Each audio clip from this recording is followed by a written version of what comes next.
Saudação a todos, aqui é André Michelin, sejam muito bem-vindos ao nosso espaço de celebração em Candelária. A gente está participando de um projeto de uma plantação de igreja aqui nesse bairro e dentre as várias atividades que a gente tem, a gente também assiste a um grupo de crianças. Então eu gostaria de te convidar, se você entende que o nosso trabalho é sério, você acredita naquilo que o Senhor nos deu para fazer nesse tempo e gostaria de dar um suporte, você pode também cooperar para a manutenção desse projeto, por exemplo, adquirindo uma das nossas canecas. Você tem a opção em cerâmica ou, se preferir, em alumínio. Como é que você faz para adquirir? Você pode nos enviar uma mensagem pelo direct. Nós te informamos todo o procedimento. É isso. God bless. Meus irmãos, muito bom dia. Graças e paz a todos. Que ótimo desfrutarmos dessa nova oportunidade de nos reunirmos. Que bom que a gente tem esse tempo para a nossa alma. A gente está vindo de uma semana intensa, cada um à sua maneira, e é muito bom quando a gente tem um tempo, um espaço, para que a gente possa se aquietar, ouvir a voz do Senhor, discernir a sua vontade, para que a gente não tenha desperdício na existência. Eu tenho aprendido que cada dia ele pode ser um presente. Essa é uma das frases que eu falo que muitas pessoas gostam muito, para nós estarmos presente no presente, desfrutando do presente como um grande presente. Então, cada dia que a gente recebe de presente do Senhor, ele pode ser um tempo de vida no qual nós podemos encontrar prazer e alegria de viver. Isso está sempre à nossa disposição. Então, em todo esse tempo que a gente tem conversado, prestei muita atenção em tudo que foi feito, prestei atenção na palavra que o Senhor deu para o nosso irmão Pedro, na palavra devocional, e me vi tocado por aquilo que também fez sentido para ele.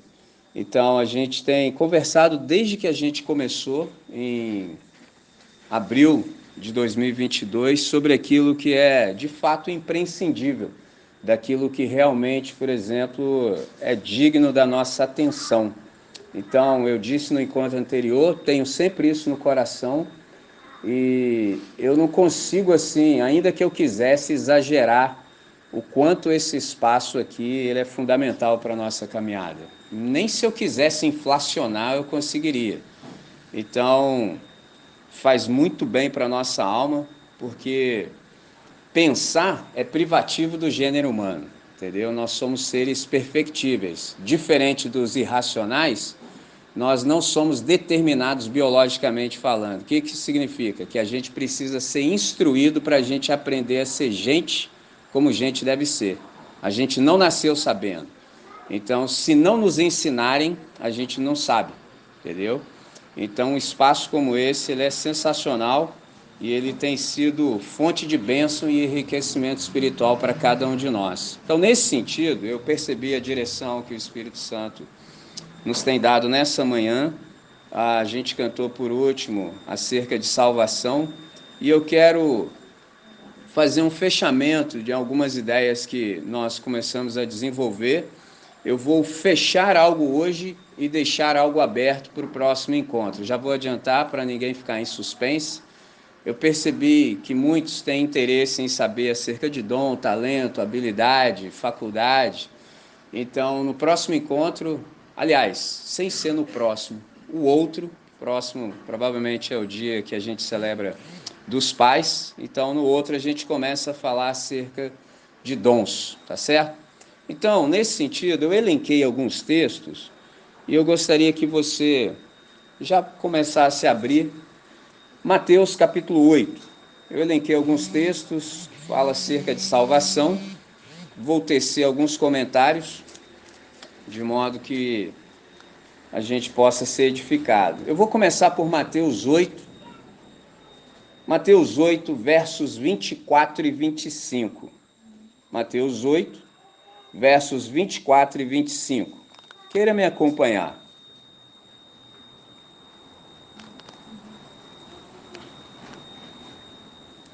E eis que no mar se levantou uma tempestade tão grande que o barco era coberto pelas ondas. Ele, porém, estava dormindo. Os seus discípulos, aproximando-se, despertaram, dizendo: Senhor, salva-nos que perecemos. Grife essa palavra, salva-nos.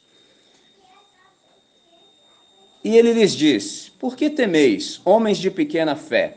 Então, levantando-se, repreendeu os ventos e o mar, e seguiu-se uma grande bonança. E aqueles homens se maravilharam, dizendo: Que homem é este que até os ventos e o mar lhe obedecem? Pergunta ficou no ar. Dado o maravilhamento que eles experimentaram, o grande deslumbramento vendo o que Jesus fizera. Agora, Mateus 14, um outro episódio na vida de Jesus, nessa vida de discipulado, que você sabe, o discipulado ele acontece exatamente na vida. Mateus 14, um outro episódio que envolve o mar. Mateus 14, eu leio o verso 30. Mateus 14, o verso 30.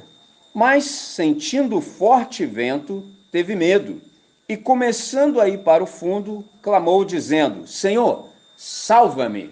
Grife o salva-me. Isso aqui é um outro episódio, pós-multiplicação dos pães e peixes. Jesus vai matar a saudade de casa, e ora pouco nesse dia, foi um dia repleto, a agenda mudou radicalmente, e ele orou pouco, orou só 7 horas. E aí os amigos dele deixaram-no para trás, e ele precisou, para resolver a agenda que ele tinha do outro lado do lago de Genezaré, Tiberíades, ou Mar da Galileia, dada a sua extensão, ele foi caminhando sobre as águas, porque ele tinha uma agenda com o gadareno, ele precisava libertá-lo.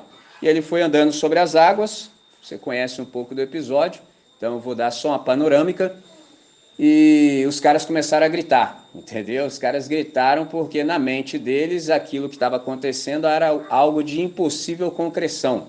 Ninguém pode andar sobre as águas. A água não tem densidade suficiente para manter um corpo humano sobre.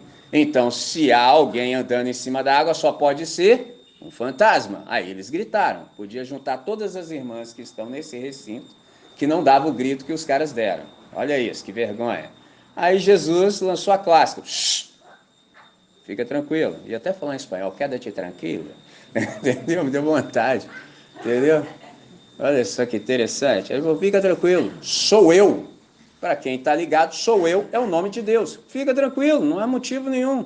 Entendeu? Fica tranquilo. Aí o boca grande do Pedro diz, és tu mesmo, Senhor? Rapaz, mas se fosse eu, mas não acabei de falar que sou eu. Porque o Pedro, ele era assim. Ele tem a capacidade magnífica da língua funcionar enquanto o cérebro está em stand-by. Você deve conhecer pessoas assim, entendeu? O cérebro do cara não está funcionando não, mas a língua dele já está falando. Perde sempre umas grandes oportunidades de ficar calado. Pedro era assim. Se és tu mesmo, Senhor, manda-me ter contigo sobre as águas. Vem, come here. Entendeu? Igual o videogame aí que a galera ainda gosta. Entendeu? Come here. Ele foi, chegou no meio do caminho, é o verso 30. Aí ele olhou para um lado, olhou para o outro, é igual o desenho antigo do Faísca e Fumaça. Entendeu? Quem não sabe, pesquisa. Entendeu? Sempre lá no meio da brincadeira ele abria a grande boca para falar besteira, cara, aí a parada desacontecia. Ganso hoje cunhou uma expressão interessantíssima. Como é que é? Suspensão de crença. Falei, interessante, quando você está vendo um negócio tão mentiroso, você tem que suspender a crença para acreditar. Eu falei para ele, é igual o filme Missão Impossível. Entendeu? Missão Impossível, acho que já está no 4. Eu falei, mas como é que pode isso? Um já era o suficiente. Se é Missão Impossível, pegou? Suspensão de crença. Aí o Pedro percebeu o óbvio. Poxa, ele foi olhar para o vento, teve medo e, começando a ir para o fundo, clamou, dizendo, Senhor, salva-me. Agora, Mateus capítulo 1, verso 21, aquela pergunta ficou no ar, os discípulos queriam saber, mas quem é este que até o mar lhe obedece? A resposta está dada, é o Criador, entendeu? Verso 21, olha a identidade do Senhor, porque o Pedro disse, Senhor, salva-me. Verso 21 de Mateus. E dará à luz um filho, falando acerca de Maria, esposa de José. E dará à luz um filho e chamarás o seu nome Jesus. A razão, porque ele salvará o seu povo dos seus pecados.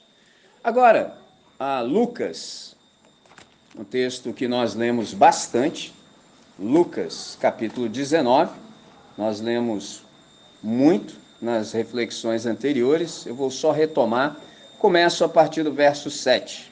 Lucas 19, e vendo isto, murmuraram, dizendo que entrara para ser hóspede de um homem pecador. E levantando-se Zaqueu, entre mentes, disse ao Senhor: Senhor, eis que eu resolvo dar metade dos meus bens aos pobres, e se em alguma coisa tenho defraudado alguém, o restituo quadruplicado.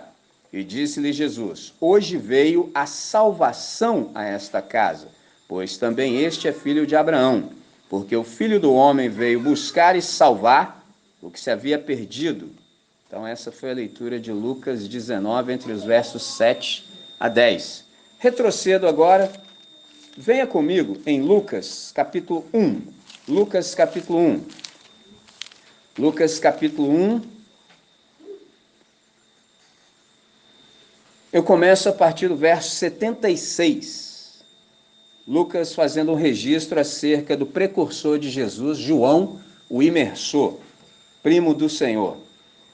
E tu, ó menino, serás chamado profeta do Altíssimo, porque hás de ir ante a face do Senhor e preparar os seus caminhos, para dar ao seu povo conhecimento da salvação, da remissão dos seus pecados, pelas entranhas da misericórdia do nosso Deus, com que o Oriente do Alto nos visitou, para iluminar aos que estão assentados nas trevas e na sombra da morte, a fim de dirigir, observe isso, os nossos pés pelo caminho da paz. E o menino crescia e se robustecia em espírito, e esteve nos desertos até o dia em que havia de se mostrar a Israel.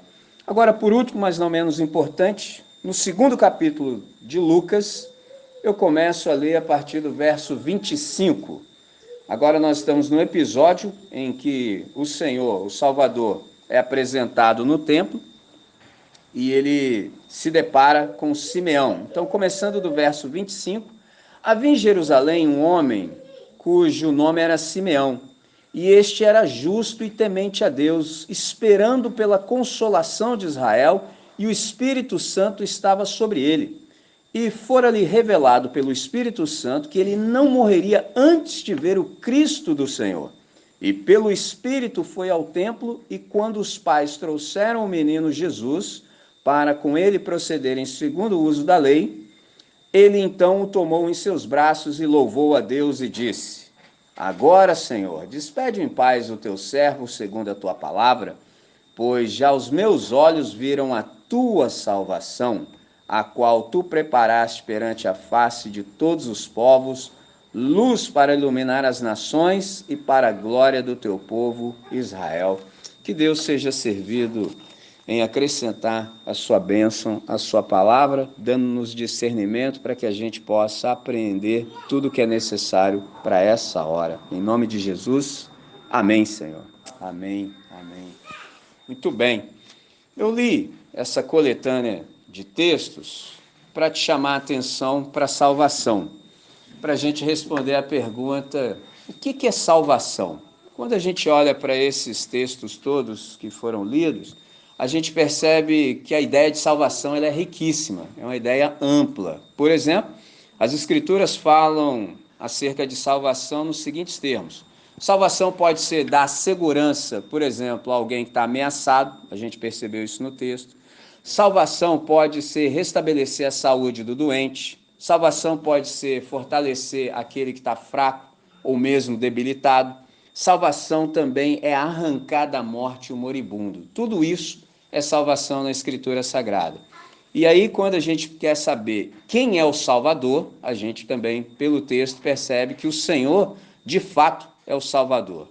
Quando a gente olha desde o princípio, a gente se dá conta que, por exemplo, o povo de Deus, ele clamou ao Senhor e recebeu a salvação exatamente da parte de Deus. Se você examina Êxodo capítulo 14, a começar dos versos 13 até o verso 15, isso fica claro para nós.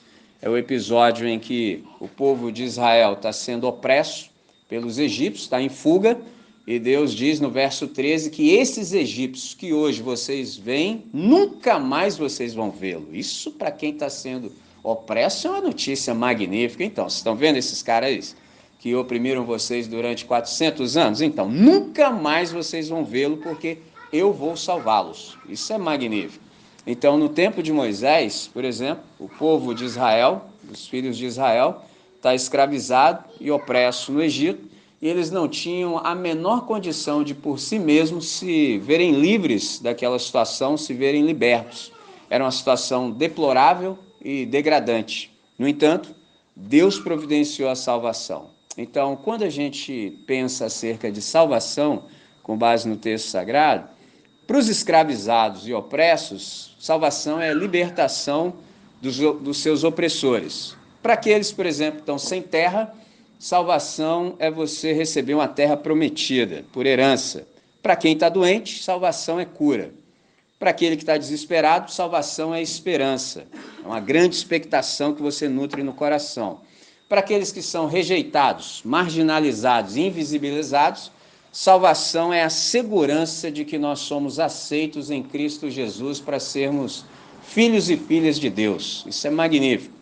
Salvação, por exemplo, para os pecadores, para aqueles que estão mortos em delitos e pecados, na verdade é libertação do mal, restauração da plena comunhão com o Senhor, ressurreição do Espírito. Isso é salvação. Então, salvação que Deus providencia para o seu povo é a bênção total da vida abundante em todos os sentidos. Jesus disse assim: o adversário, o ladrão, veio para roubar, matar e destruir.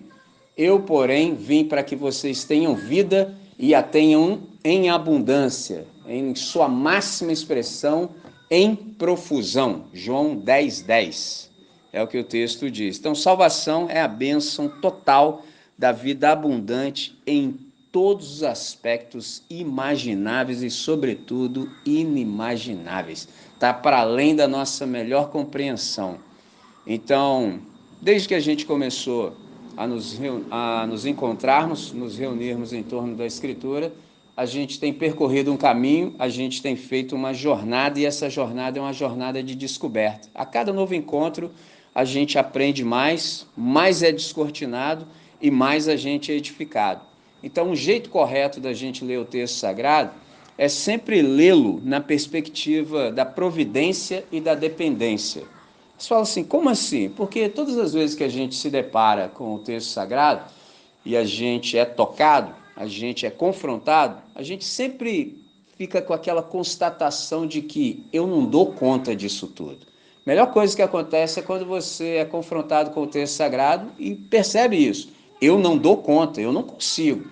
Porque todas as vezes que você reconhece isso, isso abre espaço para que o Espírito Santo efetive a salvação em cada um de nós. Enquanto você, por exemplo, às vezes até mesmo se sentir culpado porque não dá conta, isso só aumenta a ambivalência e a ambiguidade que há dentro de nós e só aumenta o sentimento de culpa, que você nunca vai dar conta. Não tem como, é impossível. Então, quando a gente se rende e fala, Senhor, eu compreendi que eu estou exatamente aquém daquilo que o Senhor tem para mim. Eu compreendo e reconheço, mas eu não dou conta. Ele fala, mas era só o que eu queria ouvir, entendeu? Porque eu é que dou conta, eu já providenciei. Isso é uma palavra que eu gosto muito porque ela vem do latim providere. O que é providência do latim providere? É ver antecipadamente. Então não há nada que venha nos acometer que já não tenha passado antes pelo crivo da aprovação do Todo-Poderoso. Deus não deu uma olhada para o lado, o capiroto falou, hoje é uma grande chance, deixa eu botar areia na parada. Não, não é assim não. Não é assim, entendeu? Porque Deus não pode ser surpreendido, porque é impossível surpreender um ser que está para além dos limites do tempo. Não dá. Então Deus, na verdade, é surpreendente. Nada que venha a acontecer conosco pega Deus de surpresa, jamais. Já há, por exemplo, um lugar de escape para todos nós. Isso é que é interessante. Então, por exemplo, quando o sofrimento se abate sobre nós, às vezes sem causa aparente, sem razão, a gente já tem um lugar de refúgio. Porque a nossa vitória em relação ao sofrimento não é não sofrer, é não sermos derrotados pelo sofrimento. Então, diante do sofrimento, ao invés de Deus ficar providenciando respostas, que a gente gosta muito de resposta, não, ele providencia um espaço para oração. E oração é colocar a alma de volta no seu respectivo lugar. A gente só anda aflito, doido assim, porque a gente não está no lugar que deveria estar. Porque oração não é algo que nós fazemos, oração é um lugar no qual nós estamos. Pegou a visão? Nós estamos dentro do Santo dos Santos o tempo todo. A grande questão é que nem sempre a gente tem noção disso, a gente não se lembra dessas coisas. E aí a gente, infelizmente, vive mal desnecessariamente. Não precisava. Mas enquanto a gente não assimila isso como verdade, para além da informação, a gente fica sempre aquém, desnecessariamente. Já está no pacote da salvação viver bem, a despeito das circunstâncias. Então, quando a gente discerne isso, a gente começa a viver do jeito que Deus quer. Então, graças a Ele mesmo, que a gente tem socorro efetivado pela sua providência. E nesse socorro, Deus nos deu pelo menos 4 presentes que eu gostaria de apresentar a vocês para que a gente possa viver bem. A bondade da Trindade faz com que a gente experimente esses 4 presentes, a saber, Deus nos deu uma mente, Deus nos deu o seu texto sagrado, Deus nos deu a comunidade e Deus nos deu o seu Espírito. Com isso, a gente pode viver infinitamente bem. E você fala assim, como? Por exemplo, começando pela mente. O primeiro presente que Deus nos tem dado é a mente com a qual nós pensamos. E eu me lembro de ter dito logo no início para vocês que pensar é privativo do gênero humano. Só nós pensamos. Por isso, que se você tem um animal de estimação, como é o caso do nosso brother Léo, entendeu? Que tem o Zeca está experimentando algum tipo de problema, mas eu sei que um problema que eu vou citar agora, o Zeca não tem. Qual o problema Zeca não tem? Crise existencial. Zeca nunca ficou bolado. Pô, mano, tô boladão, sou cachorro. Tô gostando dessa vida de cachorro, não. Que isso? Não tem esse problema. Por quê? Porque Zeca não pensa. Entendeu? Zeca é determinado biologicamente falando. O negócio do Zeca é ser cachorro. Ninguém precisou nem ensinar a canicidade para ele. Já nasceu sabendo. Diferente de nós. Nós não. Nós precisamos que alguém nos ensine a ser gente da maneira certa, porque a gente não sabe. Isso é uma questão muito simples. O melhor exemplo que eu tenho para isso é você tomar agora um gato, um felino, coloque um pires com leite e uma caixa de areia. O que o felino fará? Lamberá o leite, fará suas necessidades na caixa de areia. Tudo certo. Faça a mesma experiência com o humano, entendeu? Recém-nascido. Ele vai dar uma bica no pires e vai comer areia com aquilo que está na areia também. Pegou a visão? Tenso. Por quê? Porque ninguém ensinou para ele. Você pegou, né? Eu fui abaixando a tonalidade para não escandalizar os irmãos, entendeu? Pegou? Ele vai comer areia e o que tiver na areia também. Entendeu? Por quê? Porque ninguém ensinou ele a ser gente. E se não nos ensinar a ser gente, a gente não sabe ser gente da maneira certa. Esse é o ponto. Então, nós somos seres perfectíveis. Nós precisamos que alguém nos ensine a ser gente da maneira certa. Então, pensar é privativo do gênero humano. E há uma frase, para mim, magnífica, do John Stott, que crer é também pensar. Essa frase magnífica, crer é também pensar. Por isso que é um texto que para mim também é caro, segundo de Paulo a Timóteo, capítulo 2, o verso 7, ele diz assim, ponderem todas estas coisas, porque Deus te dará compreensão em todas elas. A ideia é, quanto mais você conjuga o verbo pensar, mais espaço o Espírito Santo tem para te trazer iluminação, para te trazer edificação. Então, se você conjuga pouco o verbo pensar, o Espírito Santo vai ter muito pouco para conversar com você. Você não conjuga o verbo pensar, entendeu? E o problema de não pensar é que você vai precisar acreditar no que todo mundo fala. Esse é o problema. Então, todo mundo está falando, você vai junto, né? Você não usa massa encefálica, entendeu? Cristo, ele morreu para tirar os nossos pecados, não a nossa inteligência.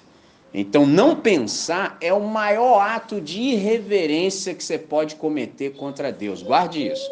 Quer ser irreverente contra o Criador? Não pense. Não faça uso da massa encefálica. Aí você está, sim, já fazendo feiaço com ele, porque ele nos deu um cérebro. É para usar. Fica bem usar, entendeu? Pode usar com vontade. É um músculo. Flexione-o. Entendeu? Sensacional. Então, você deve estar falando assim, mas e se nós assim não flexionarmos? Bom, aí você vai ficar como os irracionais, né, cara? entendeu? Isso não faz bem para a saúde, você não vai amadurecer o quanto pode e vai permanecer no modo infantil de ser, entendeu? E com isso eu não estou fazendo nenhuma depreciação às crianças. Quando eu digo modo infantil de ser, é você não se tornar o homem que pode. Porque há momentos que a gente começa a se despedir das fases da vida, entendeu? Chega um momento que você deixa o gugu dadá para trás, entendeu? Por exemplo, um dia desses eu me deparei com uma expressão interessante também, a pessoa disse, eu tenho paladar infantil. Eu falei, fica esquisito, né, cara? Você desse tamanho já, né? Entendeu? Eu já ia soltar um aqui, só no leitinho, pegou a visão? Está grande já, né? Leite, né? Até porque só a nossa espécie, depois de grande, continua bebendo leite. Tem alguma coisa errada nisso aí, já percebeu isso? Entendeu? Então, vamos em frente. Então, nós somos seres racionais, nós somos inteligentes, por isso, qualquer comportamento que seja incoerente com o uso do cérebro não fica bem para nós, entendeu? Para nós, não, entendeu? Para qualquer um que não é discípulo de Jesus, está tranquilo, está na conta do pecado, mas para nós não dá, entendeu? A gente é do time que a gente pondera, entendeu? Há uma palavra que a gente não usa muito em português, mas eu aprendi muito ouvindo os jamaicanos, que é reasoning, arrazoamento, entendeu? Vamos arrazoar. Por exemplo, quando você traz um determinado tema e fala assim, mas qual é a meditação sobre isso? Ou seja, ele quer saber o que você, uma vez que fez uso da massa encefálica, o que você tem para nos dizer sobre esse assunto? Ou seja, nada é raso, nada é raso.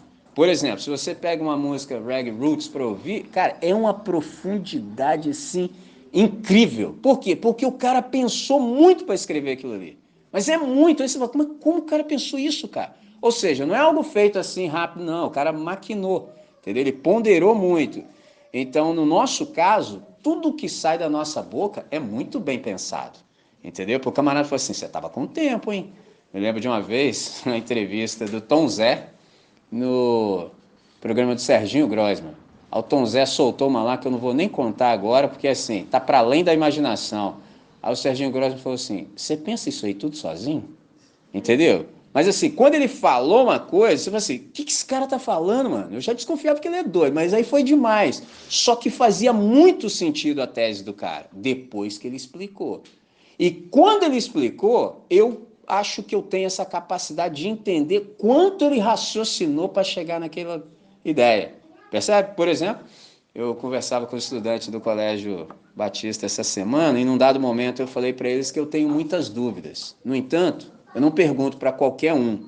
Por quê? Porque como eu tenho dúvida porque eu ponderei.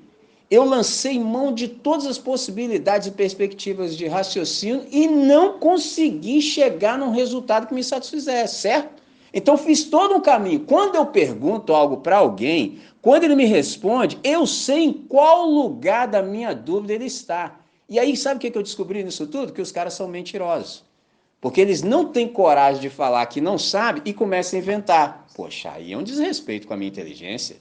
Entendeu? Porque se eu perguntei, é porque eu já percorri isso tudo aqui e não consegui resolver. Se você me responde, eu sei em qual lugar desse caminho aqui, desse percurso você está. E eu descobri que os caras da minha função eram desonestos. A maioria esmagadora. Porque eles, para se manter onde eles acham que estão, eles não podem mostrar nenhum tipo de vulnerabilidade. Ou seja, eu não posso falar que eu não sei, né? Porque senão como é que eu me mantenho?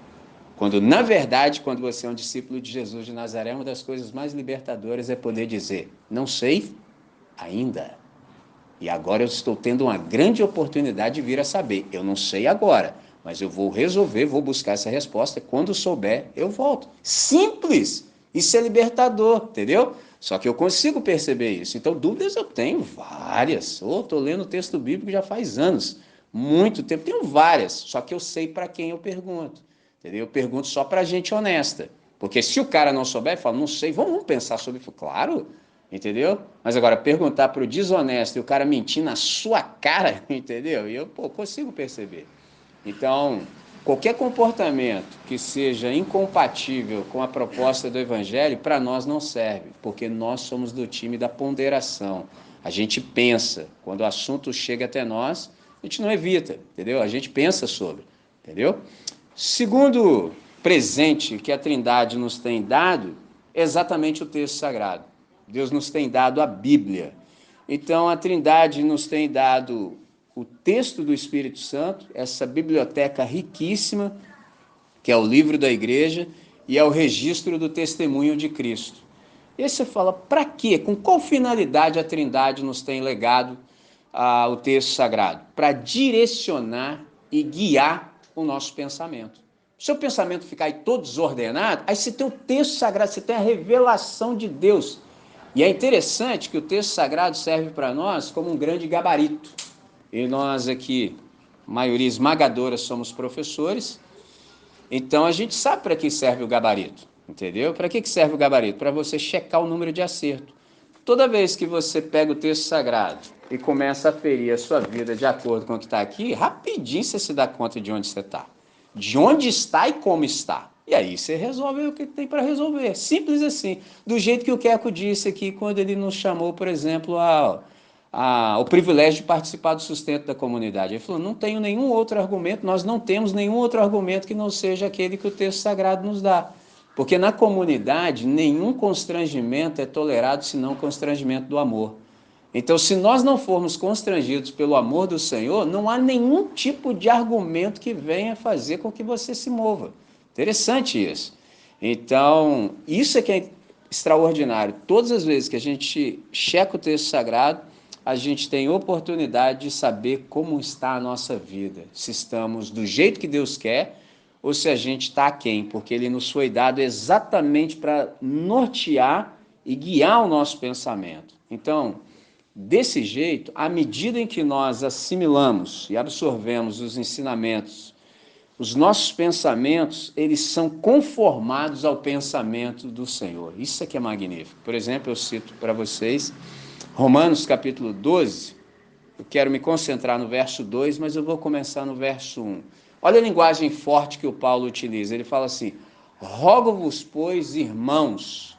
Esse rogar aqui é uma linguagem muito forte, é como se ele falasse assim, eu imploro a vocês das entranhas, entendeu? Rogo-vos, pois, irmãos, pelas misericórdias de Deus, que apresenteis o vosso corpo por sacrifício vivo, santo e agradável a Deus, que é o vosso culto racional. E não vos conformeis com esse século, é o verso 2, mas transformai-vos pela renovação da vossa mente ou do vosso entendimento. Com qual finalidade a gente precisa dessa renovação de entendimento? Para que experimenteis qual seja a boa, agradável e perfeita vontade de Deus. Sem que haja essa transformação da nossa percepção, do nosso entendimento, é impossível desfrutar daquilo que traz sentido e significado para a nossa vida, que é a vontade de Deus. Esse aqui é um problema que a gente tem na igreja. Aí você fala, como assim? Por quê? Aqui no Ocidente, a gente é influenciado pelos gregos. Então, o que acontece? Sem que a gente se dê conta, a gente acha que tudo acontece primeiro na cabeça. Então, sem que nós notemos, a gente fala muito na cabeça das pessoas porque a gente acha que tudo começa na cabeça. Isso quem ensinou foi o Platão, mas isso não é cristão, entendeu? Na lógica de Deus, é o contrário. Se você, por exemplo, se depara com alguém fazendo as coisas do jeito que não se deve, você não fala muito na cabeça dessa pessoa. Se você quiser falar, a única coisa que você pode falar é o verso 1. Entregue-se para Deus. Como Deus é riquíssimo em misericórdia, entregue-se para Ele. Só isso. Aí quando essa pessoa se entrega para Deus, aí sim a mente dela começa a ser transformada. Qual é o problema que a gente tem na igreja? Que as pessoas ouviram muitas mensagens, assim como Pedro disse no seu devocional, elas ouviram mensagens, mas elas não fizeram, por exemplo, aquilo que o Pedro fez. Elas não pegaram o texto e leram e chegaram às compreensões por si. Elas não fizeram isso, elas são ouvintes de mensagem. Quando você é só um ouvinte de mensagem, você já pegou a coisa interpretada, porque passou por mim e já deu uma distorção, não tem como.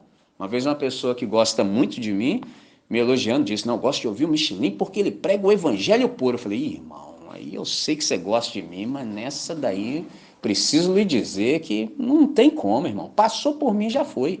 entendeu? Porque eu só consigo ler esse texto a partir do lugar onde meu pé está. Então eu sou como sou, entendeu? Eu tenho essa formação. Então passou por mim, já foi muito de mim junto. Não tem como chegar puro em você, não tem, impossível, entendeu? Só se eu fosse assim, perfeito na minha linguagem, entendeu? Perfeito em mim, se eu não tivesse pecado, não tem como isso acontecer. Então o que acontece? Quando você se entrega para Deus, é concomitante, mas começa com a entrega do corpo. Aí sim você começa a experimentar a renovação do pensamento. O problema é que na igreja que está no Brasil, a galera tem uma lógica platônica. Então eles enchem os caras de falação, entendeu? É muito sermão, porque eles também distorceram o texto bíblico. No texto bíblico está escrito: sem fé é impossível agradar a Deus. Aí na igreja que está no Brasil, nas melhores, agora é assim: sem pregação é impossível agradar a Deus. Aí o cara coleciona a pregação, ainda mais agora que tem Spotify, o cara escolhe ainda. Por isso que eu coloco os títulos mais sugestivos nas minhas, entendeu? Para o cara olhar e falar: vou ouvir essa aqui. O cara, ele corre ali e fala: hoje eu vou ouvir essa aqui. Ó! Aí ele ouve trocentas, mas não se verifica a transformação. Por quê? Só está colecionando pregação. Quando, na verdade, era para ouvir. Eu me lancei esse desafio. Você pode pegar qualquer sermão meu, qualquer um, aleatoriamente, escolhe o que você quiser, faz um recorte em qualquer lugar de 5 minutos. 5 minutos. Qualquer lugar. Se em 5 minutos você não ouvir a real, você não precisa ouvir nunca mais nada. Entendeu? Mas se você ouvir a real, aí você vai ter que fazer alguma coisa em relação a isso. O quê? Se você se vê tocado pela real que tem nesse período de 5 minutos, você vai ter que achar alguém na comunidade que é sério e falar assim: irmão, ouvi um negócio ali que, ó, esquentou para mim, tá? Pode ter esquentado, mas pode ser também uma esperança. Se esquentou, resolve o que tem para resolver. Se for no sentido de esperança, aí você fala assim: Deus falou comigo, isso aqui que está no texto. Falou comigo, mas é o seguinte: isso ainda não apareceu em mim. Eu não verifico isso em mim. Você verifica isso em mim? Aí o cara fala: não, não estou vendo ainda não. Então vou fazer um pacto. Quando isso aparecer em mim, você conta para mim? Porque eu não tenho capacidade de ver em mim mesmo, mas você tem. Então você conta para mim? Pronto, está resolvida a vida. Qual é o problema? A gente não faz isso. Aí você fica só acumulando sermão, entendeu? E o tempo está passando, e você acumulou sermão. Quando na verdade eu vi um seria o suficiente. Umzinho. É um só que você precisa. Porque é muito raro que Deus não fale com você, é muito raro. Porque Deus geralmente fala com quem se mostra interessado. Por exemplo, como é que você acordou hoje? Se você acordou hoje, abriu o olho e falou: ó, pai, é hoje, hein? Sei que hoje pode ser um grande presente, então já vou preparar meu espírito, vou preparar meu coração, porque hoje eu tenho oportunidade de ouvir Deus. Já estou ouvindo agora, vou ouvir lá quando os meus irmãos começarem, em todas as orações, no devocional, na palavra pregada, na palavra lida, na palavra propagada. Eu vou prestar atenção. Ah, é ruim de Deus não falar com você, hein? Fala e fala forte, entendeu? Mas aí a gente tem os nossos mecanismos de distração, porque lá no fundo, assim, a nossa carne buzina na nossa cabeça dizendo o seguinte: perigoso, rapaz, presta atenção não. Presta atenção não, que você prestar atenção e compreender, você vai ficar indesculpável. Então finge que você não ouviu, entendeu? Pensa em qualquer outra coisa, entendeu? Mas não presta atenção não. É assim que nós somos, irmãos. É assim, porque a questão é muito simples. E isso eu estou dizendo a partir de mim, entendeu? Só estou te contando que isso acontece comigo. Porque se resolver, resolve. Olha que interessante. Se resolver, resolve. O que a nossa carne fala para nós? Não, não resolva não. Não resolva. Porque dá para resolver. Não vai ser instantâneo, mas dá para resolver. Um dia de cada vez, ou se seguirmos o conselho do nosso irmão Nani, um dia é muita coisa. Então vamos minuto a minuto, hora a hora, entendeu? Até que num determinado período de tempo, a gente vai verificar a transformação. Então, o segredo começa exatamente com a entrega do corpo. Ato contínuo, vem essa transformação da mente para que a gente possa experimentar de fato a vontade do Senhor. Como é que isso aqui se efetiva? Através, por exemplo, de uma profunda compreensão tanto do tema da Escritura quanto dos seus princípios. Exemplo: todas as vezes que você lê o texto sagrado, você precisa saber qual é o tema do texto. O que esse texto, na sua integridade, quer dizer? Por exemplo, para você nunca cometer nenhum equívoco interpretativo quando você lê, por exemplo, o Antigo Testamento. O que você precisa saber? Quando você está lendo o Antigo Testamento, você só precisa saber uma coisa: Deus tem um propósito na história. Ponto.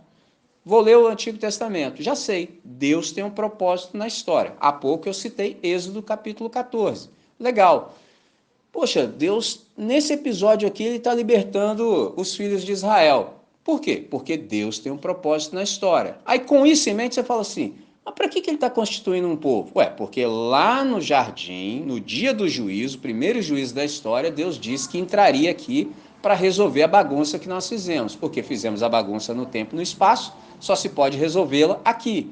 E ele disse à mulher, eu vou vir aqui e através do seu ventre, então estou estabelecendo um pacto com você. Aí ele começou, entendeu? Aí, você sabe, Eva gerou 2 filhos, tinha Caim e Abel. Abel era de Deus, Caim era do maligno. O que Caim fez? Matou o irmão dele. Aí Deus providenciou uma semente no lugar. Trouxe um camarada chamado Sete. E a coisa foi se desenrolando. E aí eu não vou ficar dando detalhes, porque senão isso aqui não vai acabar nunca. Aí agora, nesse texto que eu citei para vocês, já há um povo. Olha que interessante. Aí depois disso, você sabe que ele chamou um camarada chamado Abrão, entendeu? Provavelmente porque ele tinha a esposa que tinha, porque o pacto de Deus é com as mulheres. Interessante. Aí Abrão vai, gera Isaac, Jacó, os 12 patriarcas, até que um dia os caras estão lá no Egito. Aí gera um galerão, mulão, entendeu? Aí o faraó, esperto, falou assim, rapaz, isso vai dar ruim para mim, rapaz. Entendeu? Isso vai dar ruim, cara. Vem meus inimigos aí junto com esses caras aqui, nossa, tô lascado, já sei, vou oprimir geral.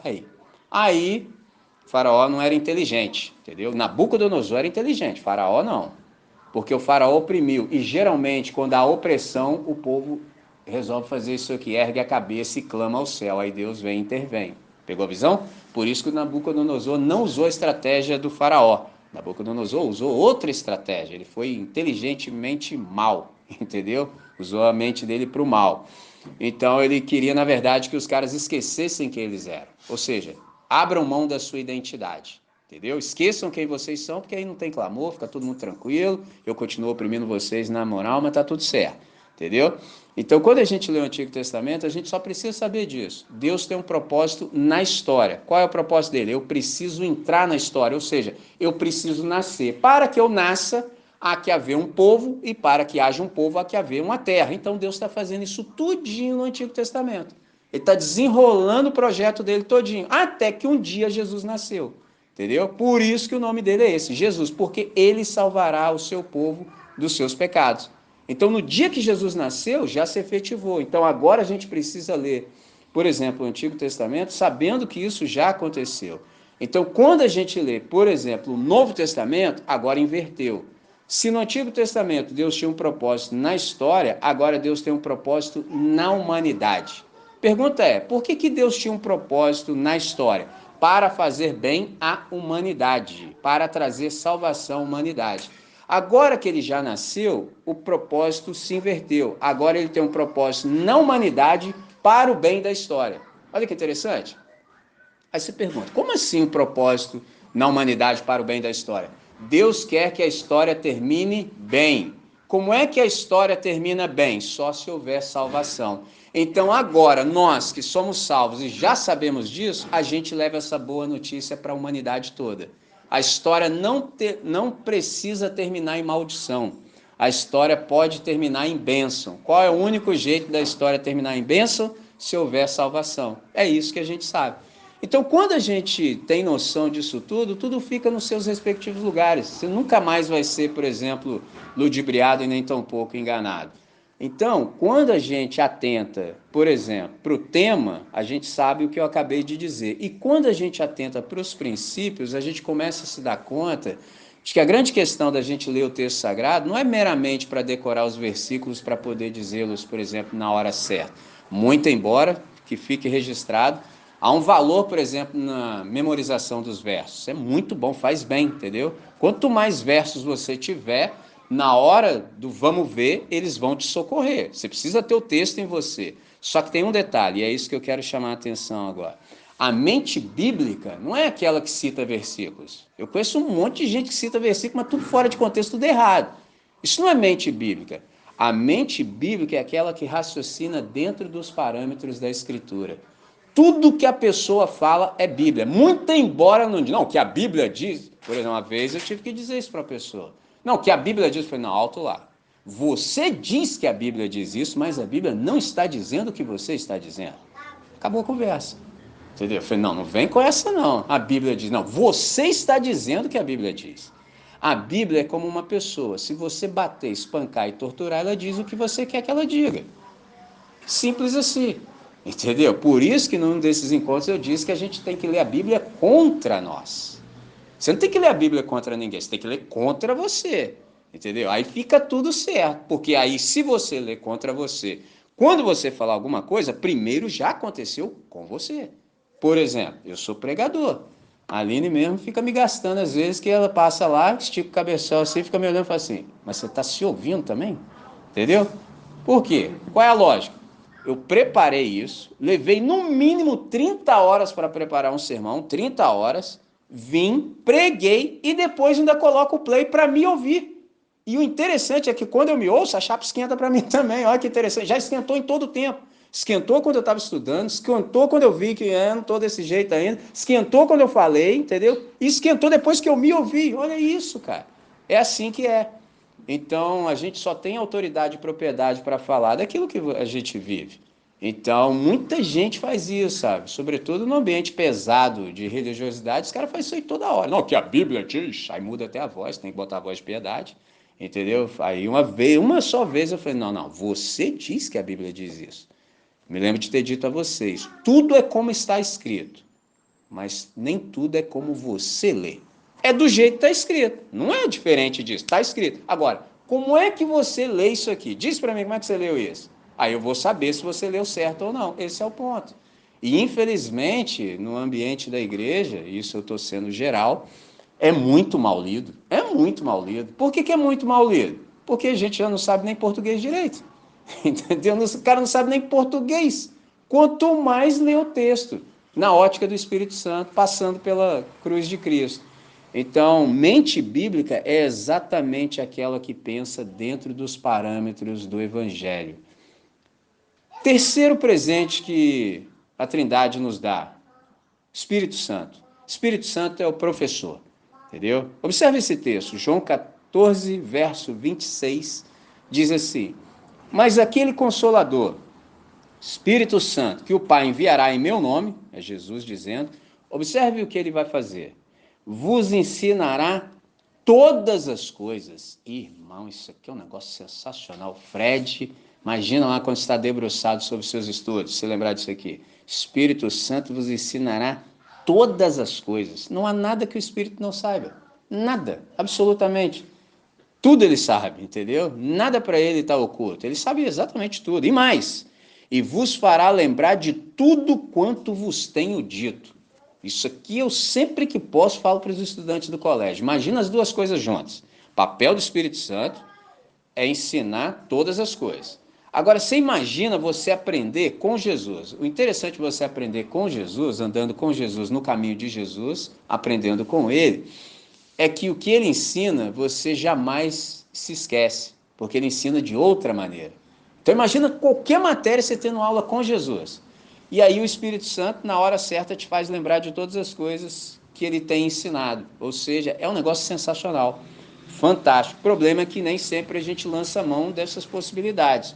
Então, o que Jesus está dizendo é que o Espírito da verdade, ele nos abre a Escritura, ilumina a nossa mente de tal maneira que a gente possa compreendê-la e também aplicá-la.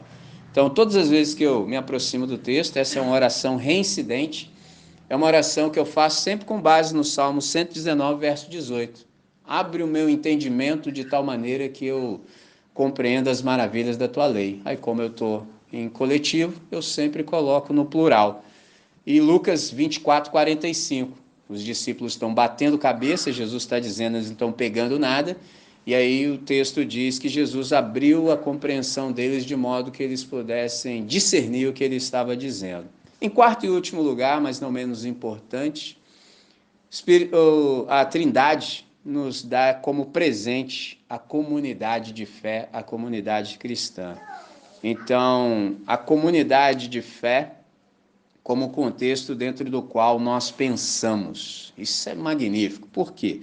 Eu listei tão somente duas bênçãos de sermos participantes, de pertencermos a uma comunidade de fé local. Por exemplo, uma característica é que a comunidade ela não é uma comunidade homogênea, pelo contrário, ela é uma comunidade heterogênea. Então, a sua heterogeneidade é a melhor e mais eficaz defesa, por exemplo, contra a nossa visão limitada, entendeu? Cara, você está num ambiente que tem muitas pessoas absolutamente diferentes de você, cara. E você já sabe que todo ponto de vista é a vista de um determinado ponto. Então imagina você tendo contato com os membros da comunidade que enxergam as coisas por outro ângulo. Isso vai enriquecer grandemente, por exemplo, a sua percepção. E é interessante que salvação é exatamente vida com horizonte expandido, entendeu? Quando você é salvo, o negócio faz assim, ó, entendeu? As escamas caem dos seus olhos, as vendas são retiradas e você começa a enxergar como nunca antes, entendeu? Você recebe um par de lentes, entendeu? E começa a ver tudo, meu Deus do céu. Primeiro que você está na luz. Então, é muita coisa boa de uma vez só, entendeu? E aí você tem essa expansão de horizonte de possibilidade, entendeu? É lindo quando você está andando com a comunidade. Então, a igreja ela tem membros de ambos os sexos, de todas as idades, temperamentos, experiências e culturas. Professor de espantos, Rubem Alves, plantador de jardins, entendeu? Mestre na arte da palavra, ele disse que cultura é um jeito particular de ser gente, entendeu? Não é que está certo nem errado, é só diferente. Por exemplo, quem teve a oportunidade de sair do país, ou até mesmo cruzar fronteiras aqui mesmo, de um estado para o outro, você sente um choque de cultura, um choque cultural. Você fala assim, o que está rolando aqui? Por exemplo, quando eu fui falar em João Pessoa, eu tive muito cuidado como eu me expressaria, porque eu sabia que as pessoas não iam compreender. Primeiro por causa do sotaque, que é muito diferente.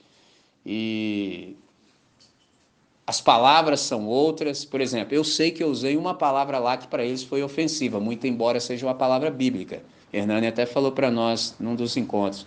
Eu falei a palavra desgraça. Lá, desgraça é um xingamento brutal. Mas está no texto, soltei a desgraça. Quando eu soltei, eu vi que 3.000 pessoas deram aquela. Eu sei ler, gente, estou aprendendo, né, cara? Os caras deram aquela balançada e eu falei, agora foi. Entendeu? Mas eu tive esse cuidado. Então, quando a gente está nesse ambiente da comunidade, a gente tem oportunidade de ter contato com esse diferente. Isso nos enriquece profundamente. Por isso, cada igreja local ela deve refletir essa diversidade multicor. Seria sensacional. Então, aqui a gente percebe exatamente, por exemplo, a riqueza da comunidade. Então, com essas compreensões que são valiosas, elas contribuem muito, por exemplo, para a nossa interpretação do texto sagrado, a partir desses diferentes pontos de vista. Isso acontece muito, o tempo todo, quando a gente está no lecionário. Sem essa riqueza de pontos de vista, por exemplo, seria muito difícil, ou será muito difícil, por exemplo, a gente manter os preconceitos. Não tem como. Porque é muito ponto de vista diferente. Só assim, cara, como é que eu vou continuar do jeito que eu estou? Não tem como, só se você quiser. Entendeu? É como ouvir. Interessante que isso está tão em desuso que até mesmo na nossa reunião eu precisei acrescentar algo à palavra escutar. Eu chamo de uma escuta amorosa, entendeu? Porque é raro você ter espaços onde as pessoas se escutam de verdade. Porque na maioria dos casos as pessoas não estão te ouvindo. Elas só estão reformulando seus próprios preconceitos. Elas só estão pensando assim, que resposta que eu vou dar para esse espião? Ela não está te ouvindo, entendeu? Isso é o tempo todo. Por isso que quando você participa de uma boa conversa em que há um ouvinte, sempre no final, às vezes, você sai assim, caramba, bonzão conversar com você, mas a outra pessoa não falou nada, ela só ouviu. Porque a gente tem essa carência de ser ouvido, entendeu? As pessoas não ouvem. Então, todas as vezes que a gente tem esse momento de ter oportunidade de ter acesso a pontos de vista diferentes, a gente é enriquecido e não há mais possibilidade da gente manter, por exemplo, os nossos próprios preconceitos. Então, todas as vezes que a gente usa esses 4 presentes, esses 4 dons juntos, a mente, o livro, o professor e a escola, é perfeitamente possível aprendermos a pensar corretamente nos moldes do Evangelho e nos desenvolvermos cada vez mais nessa arte. Então, quero dizer 3 coisas, aplicamos, fechamos e oramos. Sobre salvação, o que a gente precisa discernir de tudo que a gente conversou até então? Quando a gente é salvo, cada discípulo precisa ser encontrado como Jesus de Nazaré. A gente pode chamar isso de cristificação. A gente se tornou discípulo de Jesus de Nazaré para ser como Jesus de Nazaré. Então, cada final de dia, a gente precisa fazer um balanço existencial, não precisa deixar para o final do ano. A gente pode fazer um balanço existencial a cada final de dia e falar assim, acordei de manhã desse jeito, e como é que eu estou agora ao término do dia? Tive várias oportunidades ao longo desse dia de ser confrontado pelo Senhor e verifiquei que algumas coisas em mim não estavam como deveriam. Então, como é que eu termino esse dia? Entendeu? Deixa eu passar a régua aqui. Isso aqui não foi bom, não. Isso aqui não foi maneiro, não. Isso aqui foi falhado. Entendeu? Ó, ruim isso aqui, hein? Pô, reincidir nisso aqui não deveria. Se eu tiver uma nova oportunidade, isso aqui precisa ser diferente. Vai ser sensacional. Imagina uma coisa por dia, 7 por semana, 31 ou 30 por mês, 365 por ano. Aí, aquilo que o escritor aos Hebreus disse faz sentido. Pô, decorrido o tempo, vocês ainda têm necessidade que vos ensine os rudimentos? Como assim? Mas já passou tanto tempo, vocês já deveriam ser mestres. O que está acontecendo com vocês? Uma por dia. Se achar muito, uma por semana. Ah, foi muito? Uma por mês, irmão. Pelo menos 12 por ano. Já pensou? Decorridos 10 anos, como é que não seria? Sensacional. Mas você fala, não, mano, é muito desperdício. 86.400 segundos, que compõem as minhas 24 horas. 1.440 minutos eu vou desperdiçar. Vou nada. Pelo menos uma coisa por dia eu vou resolver com o Senhor. Vai ser sensacional, vai ser uma maravilha se encontrar com você. Por que isso é necessário? Porque o nosso destino é Cristo. Romanos 8, 28 e 29. Sabemos que Deus age em todas as coisas para o bem daqueles que o amam, dos que foram chamados de acordo com o seu propósito. O propósito de Deus é que nós sejamos parecidos com o nosso irmão mais velho, Cristo Jesus. Pois aqueles que de antemão conheceu, também os predestinou para serem conformes à imagem de seu Filho, a fim de que ele seja o primogênito entre muitos irmãos. Então, Jesus para nós é o modelo para tudo. Do jeito que o Pedro nos ensinou, Jesus é o supremo exemplo. Então, todo discípulo de Jesus de Nazaré precisa ser encontrado como ele. Então, a gente está nesse processo de cristificação. Segunda coisa, a comunidade dos salvos precisa ser como a Trindade. Então, cada discípulo vai ser como Jesus e cada comunidade dos salvos vai ser como a Trindade. E aí você fala assim, como assim como a Trindade? Todas as vezes que eu falar Deus, todas as vezes que você lê Deus no texto sagrado, entenda assim, Trindade, Pai, Filho e Espírito Santo. O que é a Trindade? A Trindade é uma comunhão amorosa e alegre de 3 pessoas, distintas, mas com a mesma natureza. Trindade é a comunhão amorosa e alegre de 3 pessoas. Então, cada comunidade local precisa ser encontrada como a Trindade. Entre nós precisa se verificar a comunhão que seja em amor e alegre. Terceira coisa, a sociedade precisa ser como o reino de Deus. O que é o reinado de Deus? Essa nova realidade onde a justiça e a equidade, do jeito que a gente cantou, são os distintivos. Reinado de Deus é o ambiente da normalidade. É alguém olhar e falar assim, isso que acontece aqui deveria acontecer em todos os lugares. Recapitulando, cada um de nós é como Cristo, a comunhão de nós, dos discípulos, dos salvos, é como a Trindade, e a sociedade tocada por nós, transformada por nós, é como o reino de Deus. Então é uma nova realidade, onde tudo o que acontece deveria acontecer em todos os lugares. Então, quando a gente fala acerca de salvação, a gente se dá conta de que em relação a Deus não há nenhuma barganha a fazer, porque tudo já está feito, tudo já está consumado e tudo já está pago. Então é tudo de grátis, entendeu? Quem cobrar, quem colocar pedágio é do inferno, é do diabo, entendeu? Tudo aqui é de grátis, simples assim. Qualquer contribuição que a gente faça é para manutenção do espaço, coisas que precisam de dinheiro, porque salvação é de graça, simples assim. E a gente também está aprendendo a lidar com o dinheiro. Me faço lembrar do John Wesley quando ele disse o seguinte: todas as vezes que o dinheiro me vem às mãos, eu já logo dou um jeito de me livrar dele antes que ele me suba ao coração. Então Deus está nos ensinando também a mordomia do dinheiro, porque dinheiro é uma potestade, não é uma pessoa, mas quer agir como se fosse. Então a maneira que Deus tem no Evangelho de lidar com isso para nos ensinar é exatamente sermos generosos, lembrando que nada nos pertence. Então, em relação à vida, no entanto, ainda tudo por ser feito. Para nós já está tudo feito, mas há algo para ser feito na vida. Então, salvação, ela é gratuita e nos conduz a uma vida de grato compromisso com a causa da graça de Deus na terra e entre a humanidade. Então, por isso é que nós nos esforçamos, já dizia o Paulo, porque ele concedeu dons aos homens e deu homens como dons ao povo. E aí agora é a pergunta dos próximos encontros: o que são os dons?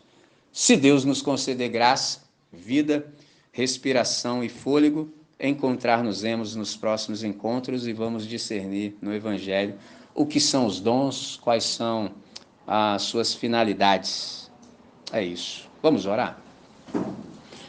Senhor, muitíssimo obrigado por esse espaço, por essa hora.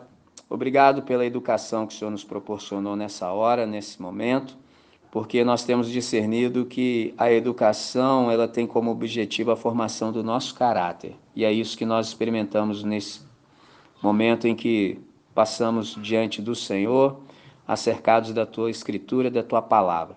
Nós te agradecemos profundamente pelos discernimentos que nos têm chegado ao coração vindo da Tua parte.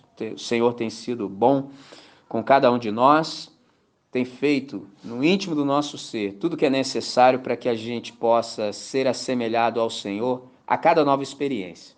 Nós rogamos pela nossa comunidade, que uma vez que nós sabemos o que sabemos, que a nossa comunidade possa ter esse distintivo da justiça e da equidade, que a nossa comunidade possa de fato ser como a Trindade, de modo que quando estivermos espalhados na sociedade, que sejamos os súditos do teu reino e que manifestemos a tua vontade exatamente em qualquer lugar que estejamos quando estivermos dispersos na criação. Nessa manhã, é desse jeito que nós oramos, com muita gratidão no coração. E a oração ela é feita no nome que é sobre todo nome, o nome de Cristo Jesus, hoje e sempre. Amém, Senhor. Amém.